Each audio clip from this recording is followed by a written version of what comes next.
I own a huge mansion, like 500 square meters. But I'd rather sleep in the hallway at night, because every night, right at midnight, this mysterious person shows up to harass me. I wanted to find out who it was, and tonight they actually came.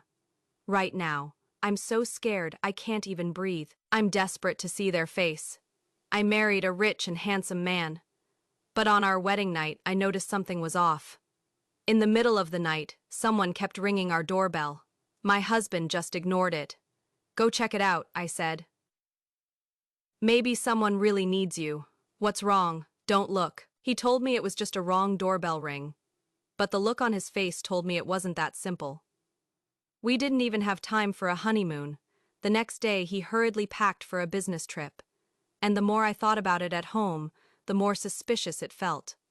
Before we married, I knew he had an ex-wife. She supposedly disappeared 5 years ago after their divorce.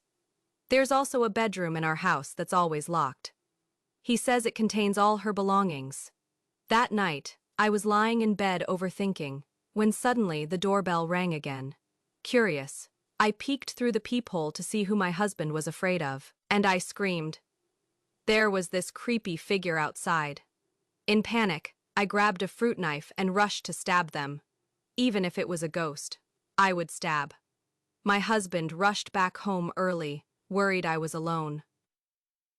I told him what happened and insisted we call the police. But he stopped me. "We can't tell anyone. If we say a ghost was at our door, they'll think we're crazy." But ever since then, I couldn't get that image out of my head. A woman in white with red nails, so I suggested we move. "You don't think this house is creepy?" I said. "No, I'm not selling the house. You're waiting for your ex-wife to come back, aren't you?" My question shut him up. His expression said yes. Our first fight as newlyweds ended badly, but then the building security stopped me. "Did something happen at your place last night?" "Nothing. They got complaints about loud banging sounds, like someone was breaking walls in the middle of the night. Came from your place." I was suspicious, but didn't pay much attention, until I asked about my husband's ex-wife. The guard told me. She had pale skin, long hair, always wore long dresses, and bright red lipstick, like a fairy. That sounded exactly like the ghost I saw. To test my theory, I sneaked into the building's ventilation shaft to wait. Sure enough, someone came to ring our doorbell.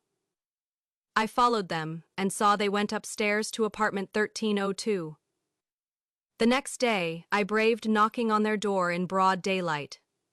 Surprisingly, a normal, beautiful woman opened. She introduced herself as Ruin Jinji, saying she just returned from overseas and rented the place.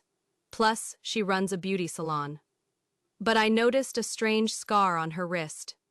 Using the excuse to use her bathroom, I searched her apartment and found a red nail, proof she was pretending to be the ghost. I confronted her. She asked if I wanted her to explain, and I confidently guessed. "You're my boyfriend Ding Qiuyang's ex-wife. You disappeared 5 years ago, regretted it, and now want him back. But seeing me there, you scared me to drive me away." I was dead wrong. Her answer shocked me. "You should ask Ding Qiuyang what he did, and why I'm doing this.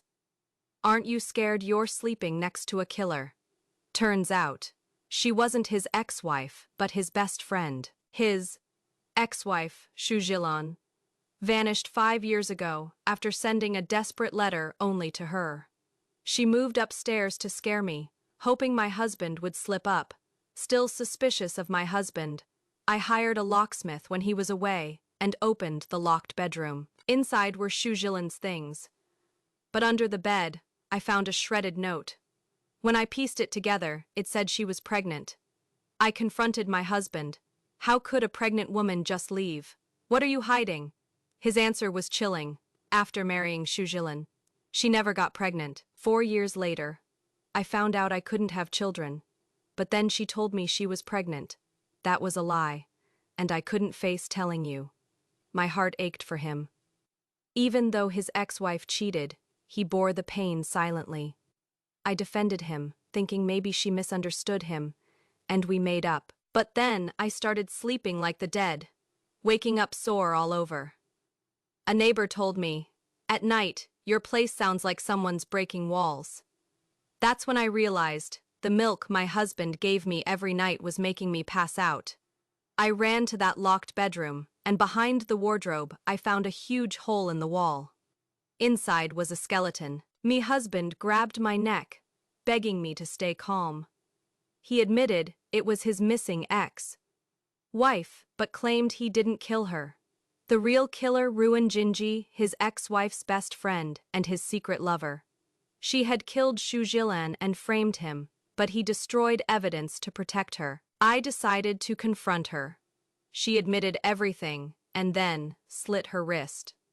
Before dying, she left a note confessing her crime and exonerating him. My husband was sentenced to 1 year in prison for hiding the body. When I visited, he hoped to start fresh with me. But when I mentioned Jinji's note and lipstick, his reaction contradicted his earlier claims, exposing him as the real killer. He believed he could never be proven guilty, but I had a recorder in my pocket. Even though we'd only been married a month, as his wife, I was entitled to his estate if he was executed. And now, I held the evidence to destroy him.